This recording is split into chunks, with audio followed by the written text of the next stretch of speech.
Aku menikah di usia 12 tahun. Namanya juga orang kampung. Jadi tak aneh bila aku menikah di usia kanak-kanak.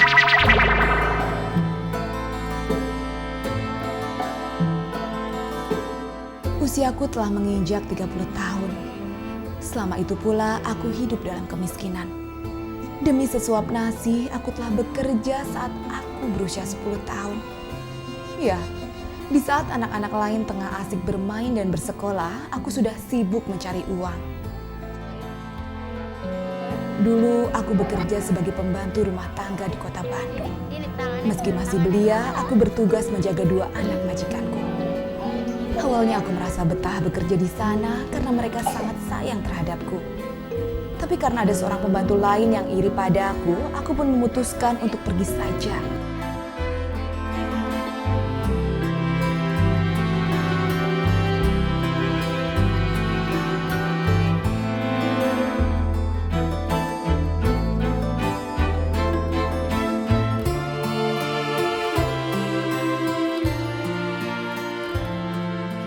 Sekarang mah sana ada kamu sana di sini. Kerjaan saya sana nggak aku pakai tuh sama Dunungan. Kamu yang dipuji aja sama Dunungan. Jadi dia sirik. Akhirnya aku kembali pulang ke kampungku, Kampung Cigendel, Tanjung Sari. Aku sempat kebingungan mencari uang. Tak lama kemudian aku menjadi pemulung kemasan air mineral. Aku tertarik karena pekerjaan itu sangat gampang dilakoni. Ya, disinilah awal pertama aku bertemu dengan suami pertamaku.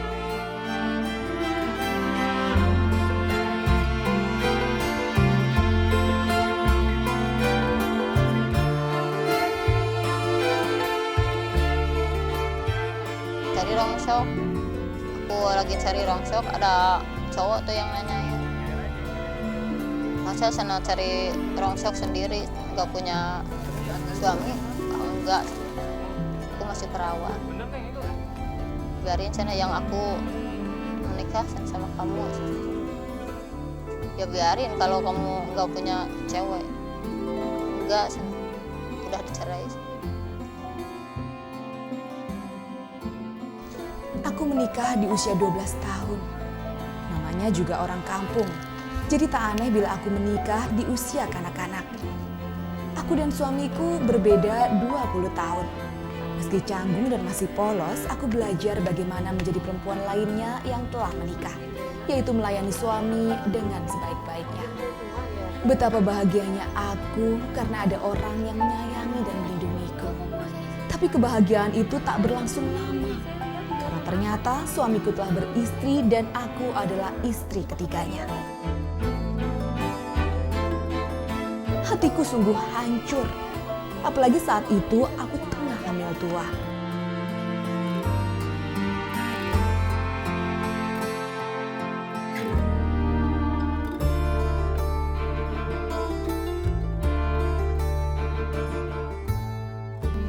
Apa benar aku punya istri lain, Kak? Ini kamu dengar dari siapa omongan itu? Ada orang yang bilang, Kak.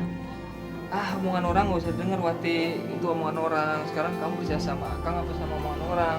Jujur aja, Kak. Ya belum cerai. Tapi yang itu kan sabar.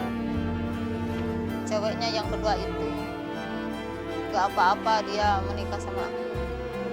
Tapi yang kedua kan nggak suka dia menikah saya. Masa saya menikah sama orang lain tuh. Cewek gelandangan itu kamu pakai jalan kawin. Akhirnya pernikahanku tak berlangsung lama. Aku berpisah setelah melahirkan anak perempuanku, Titin. Karena aku merasa tak mampu mengurus bayiku, dengan terpaksa aku titipkan Titin di rumah bibiku di Sumedang. Kini ia telah beranjak dewasa, meski aku jarang sekali bisa bertemu dengannya. Anak mau ke sini tapi nggak bisa kan sama bibinya.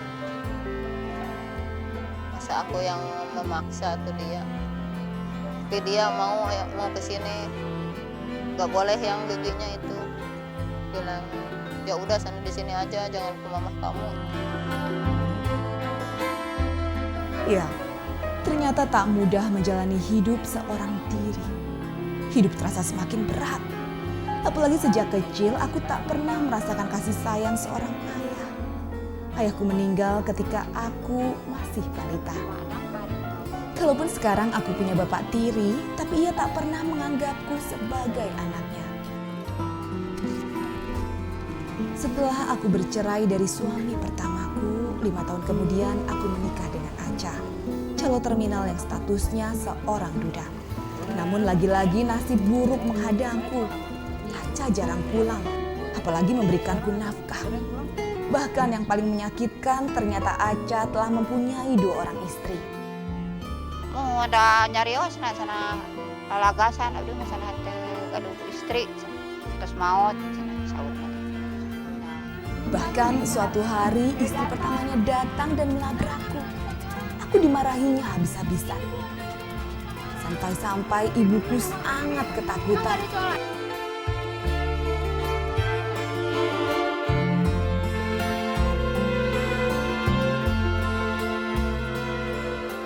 Ceritanya dia sana nggak melihat sana orang lain itu sana punya cewek, masa sana mau sana dikawin sama laki-laki orang lain, kan udah punya cewek, udah punya anak. Setelah kejadian itu, ibuku sangat membenci Aca. Suatu hari peristiwa berdarah hampir merenggut nyawa ibuku. Aca mengancam akan membunuh ibu jika ia masih bersikeras menyuruhnya menjauhiku.